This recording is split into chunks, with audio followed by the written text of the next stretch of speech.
नागपुरातील आदिवासी आयुक्त कार्यालय इथे भंडारा, गोंदिया, वर्धा या जिल्ह्यातील विद्यार्थ्यांनी पुन्हा आंदोलन सुरू केलं। या आंदोलनाचा आजचा चौथा दिवस आहे। आदिवासी विकास विभागाच्या कार्यालय परिसरामध्ये विद्यार्थ्यांचं ठिय्या आंदोलन सुरू आहे। केवळ 30 वर्षांची वयोमर्यादा रद्द करण्याची मागणी नसून विद्यार्थ्यांच्या तब्बल 20 ते 22 मागण्या असल्याचं आंदोलकांनी सांगितलं। संबंधित जी.आर. पूर्णतः रद्द करावा, आदिवासी वसतिगृहांमध्ये आवश्यक सोयी सुविधा उपलब्ध करून द्याव्यात अशा विविध मागण्या विद्यार्थ्यांनी केलेल्या आहेत। सर्व 20 ते 22 मागण्या पूर्ण होईपर्यंत आंदोलन सुरू ठेवण्याचा इशारा या विद्यार्थ्यांनी दिलेला आहे।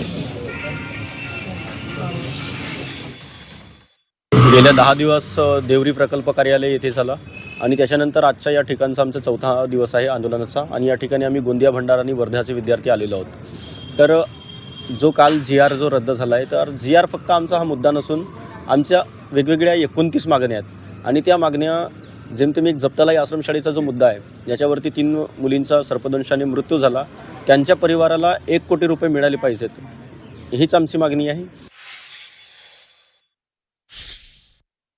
पद होतं आदिवासी विभागामध्ये, ते पण खुले वगैरे झाले पाहिजे होते, ते पण मिळाले पाहिजे होतं।